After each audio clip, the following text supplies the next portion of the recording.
¿Alcanzó en algún momento el desarrollo del Occidente? No, ni siquiera en el fugaz momento a inicios de los 60 alcanzó mínimamente al capitalismo. ¿Tuvo crecimiento económico? Bueno, sí lo tuvo.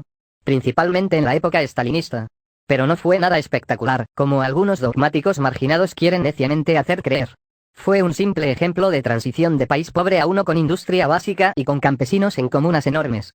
De ahí el crecimiento del PIB. Si lo comparamos con algunos casos poco espectaculares como el de España y Grecia en los años 50 se ve más lamentable. Más miserable se ve cuando consideramos que la Unión tuvo a su disposición ingentes recursos materiales y humanos.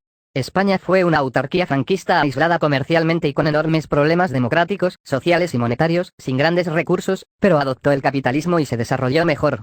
Los detalles estadísticos y políticos nos dan un mejor panorama histórico. Intentaré hacerles un resumen económico al respecto.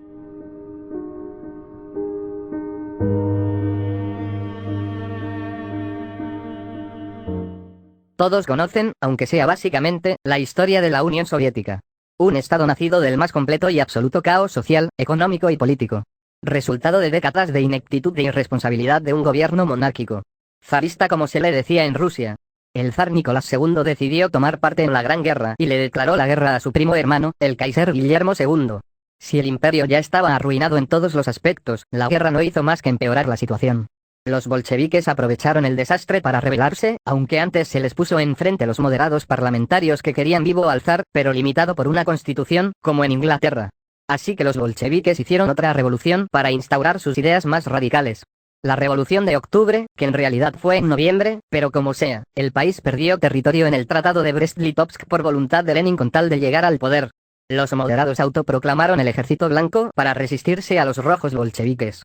Es decir, ocurrió una guerra civil sangrienta y larga en medio de ruina económica, hambrunas, heladas y el olor de los caídos. Sin mencionar las intervenciones extranjeras, que apoyaban a los blancos. Milagrosamente, los bolcheviques llegan al poder después de un lustro de guerra civil. Pero Lenin muere. Casi inmediatamente llega Stalin. Crea un sistema autoritario y represivo. En su paranoia desata purgas sobre los antiguos miembros del partido y casi cualquiera que se atraviese. Ocurre la Gran Guerra Patria, o Segunda Guerra Mundial para nosotros. Es un desastre. Los soviéticos son el pueblo más castigado con más de 23 millones de muertes, pero, sin embargo, resisten y derrotan al fascismo, con cierta ayuda humana y monetaria de los aliados capitalistas, claro. Después de eso la historia se burocratiza. Al principio se repite la historia económica sencilla, de pasar de un país pobre y destruido a uno con industria básica. Muere Stalin. Se intenta burdamente mantener el crecimiento económico, pero una vez que se ha hecho la industrialización básica, es imposible continuar más allá de eso y comienza a estancarse. Peor aún, se hacen gastos excesivos en absurdeces como la carrera espacial, el deporte olímpico y armamento nuclear. Pasan las décadas de estancamiento y el país se desintegra desde adentro. Esa es básicamente la historia, pero no estoy yo aquí para narrarle esos detalles ampliamente conocidos. Es puro cuento chino si no sabemos los detalles ideológicos y teóricos detrás de ello.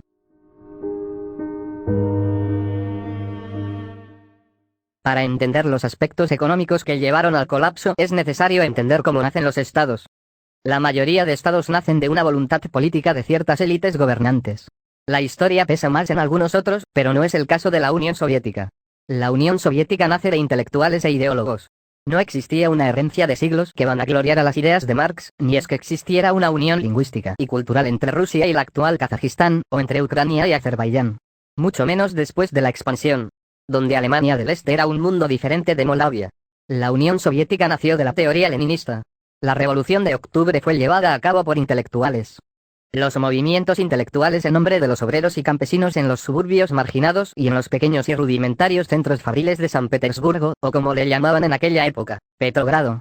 En la historia se habla mucho de las condiciones sociales y económicas de los campesinos y obreros, así como de la falta de democracia, y se lleva la idea de que los comunes se cansaron de las condiciones, se organizaron, se rebelaron contra sus enemigos y de la nada crearon un Estado.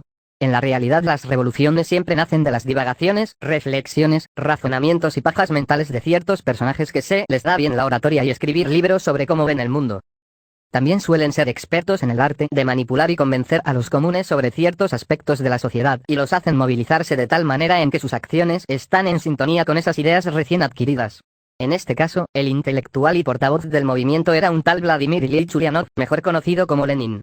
También le acompañaban otros viejos conocidos como Trotsky y Stalin. Otros como Nikolai Bukharin han sido olvidados por la historia, incluso cuando tuvo un actuar relevante. Cerca del inicio de la Primera Guerra Mundial, Lenin ya llevaba más de 20 años de su vida dedicadas a dar conferencias clandestinas sobre marxismo y su ideal comunista y la forma de alcanzarlo, así como a escribir varios libros.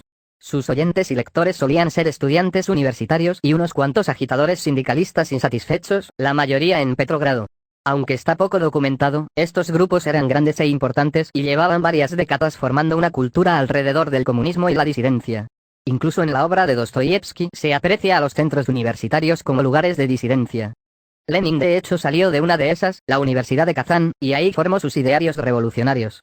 Incluso fue expulsado de ahí por participar en protestas universitarias. Justo en el año en que entró a la universidad, 1887, su hermano mayor había sido ejecutado por participar en actos revolucionarios contra el zar de aquella época.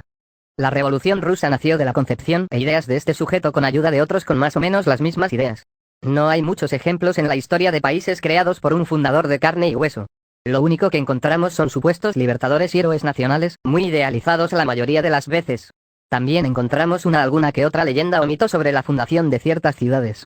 El mito de los gemelos Rómulo y Remo sobre la fundación de Roma no son más que cuentos de hadas.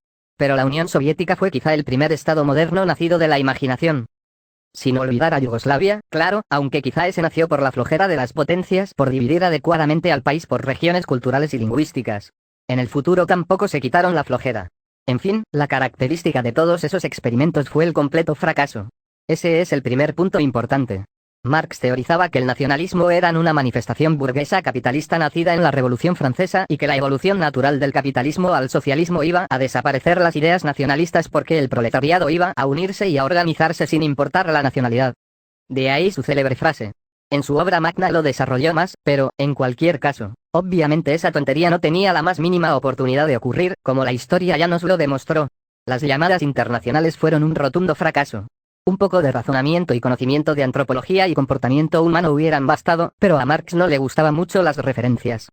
No hubiera pasado de un loco más escribiendo sus retorcidos razonamientos, de no ser por unos fanáticos que resucitaron sus ideas e intentaron llevarlas a la práctica. Pero lo más irónico es que incluso siguiendo a Marx, la Unión Soviética estaba destinada al fracaso porque no cumplía el supuesto principio básico de que una sociedad comunista iba a nacer necesariamente de una sociedad socialista y esta a su vez iba a nacer de una capitalista.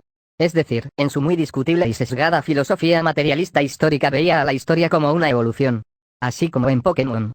Algo así como que un Pichu no podía evolucionar a Gorochu sin antes pasar por Pikachu y después por Raichu. Según él era imposible que el verdadero movimiento proletario naciera en un país tan atrasado como Rusia zarista. Por eso veía con buenos ojos el desarrollo de Estados Unidos y también que éste le robara a países caóticos, como México, la mitad del territorio porque eso aceleraba la llegada del comunismo. Porque recuerden, según él, la brutal competencia entre burgueses iba a hacer que el capitalismo implosionara por sí solo. Bueno, en todo eso se equivocó terriblemente. Pero si seguimos detallando aquí los errores e imbecilidades de Marx nos va a llevar toda la tarde. El punto es que Lenin sabía que la querida teoría de Marx contradecía sus deseos, por lo que él también comenzó a teorizar y deliberadamente superó a su maestro en cuanto a idioteces se refiere. Dejen de lado su enfermizo cinismo, su crueldad y su paranoica subversividad. Todos los que le han leído se han percatado de sus retorcidos trastornos de la personalidad. Entre todo su odio hay que centrarnos en sus razonamientos. En gran medida, Lenin se pasó por el forro la teoría marxista al tergiversar la idea básica de que la revolución la iban a comenzar los proletariados y, en cambio, mencionó que la revolución únicamente podía ser posible si la llevaban a cabo los intelectuales revolucionarios. Esos que nunca habían tenido esa clase de trabajos. No solo eso, también se saltaba los procesos históricos supuestamente necesarios. Se saltó la democracia y actuó como energúmeno contra los opositores con la excusa de la guerra. Las ideas de Marx ya eran degeneradas de por sí, pero aún debatibles, pero el denominado leninismo era una aberración aún mayor. Nos tardaríamos horas en señalar sus errores, pero solo con ver errores tan básicos de razonamiento es suficiente ver que sus teorías no eran muy sólidas ni científicas. Incluso los más fieros comunistas aceptan que la Unión Soviética se derrumbó por la burocratización. ¿Qué pasa? La burocratización del partido. ¿Qué pasa? La burocratización del partido. Imaginémonos un burócrata intentando consolidar todas las transacciones de mercado, monetarias, sociales, culturales e ideológicas necesarias para satisfacer equitativamente a una población de decenas de millones y tomar decisiones instantáneas que satisfagan a todos por igual y repetir el proceso infinitamente. Es imposible. Incluso para un algoritmo de servidor actual es imposible tomar decisiones que interpreten consideraciones ideológicas y morales. Es francamente absurdo. El capitalismo y libre mercado funcionan a partir de la premisa de que la no regularización funciona, por lo general, bien. Esto porque cada persona individual actúa en concordancia con las circunstancias y con su voluntad. Es decir, en libertad. Hay fallas de mercado en el capitalismo cuando un individuo altera la libertad de otro, ya sea dañándolo o impidiendo que pueda decidir por sí mismo. Pero para eso existe el Estado de Derecho. El capitalismo funciona bien en estados donde el poder judicial es fuerte, imparcial y justo y es capaz de imponer su voluntad. El capitalismo funciona mal en estados donde el Estado de Derecho es inexistente. La justicia no puede ser privada ni parcial porque puede ser corrompida por ciertos individuos y crear más fallas de mercado que lleven a un círculo vicioso de corrupción y abusos que termine en pobreza y marginación social. Esa es la crítica de los comunistas contra el capitalismo. La pobreza, la desigualdad, la marginación, las injusticias sociales y demás cosas. Es una causa justa, claro. Pero en su delirio marxista necesitan buscar a un culpable, a un responsable, y señalan al capitalismo. Pierde el sentido esto cuando caemos en la cuenta de que tanto Cuba como Noruega son capitalistas, pero las diferencias de calidad de vida entre ambos es radicalmente diferente. Si pusieran lógica y razonamiento, pensarían que la diferencia entre los sistemas jurídicos cubano y noruego son la raíz del problema. Los países que están dentro de la vorágine de la pobreza tienen por antonomasia un sistema jurídico deficiente. Nunca vamos a encontrar un país decadente con un sistema jurídico excelente. El desarrollo de sistemas jurídicos sólidos son la base para el desarrollo histórico de un capitalismo más o menos modélico. ¿Qué sería de Estados Unidos si en su origen no hubiera contado con grandes personajes jurídicos? En todo caso, muchos rankings consideran a Rusia como uno de los países más corruptos y desiguales del mundo. Algunos dicen que toda esa decadencia moral comenzó cuando se escindió la Unión Soviética. Vaya ilusos. Ya está altamente estudiado que los sistemas más burocratizados tienden a crear más corrupción de arriba abajo. La corrupción actual de Rusia es un legado de la Unión Soviética.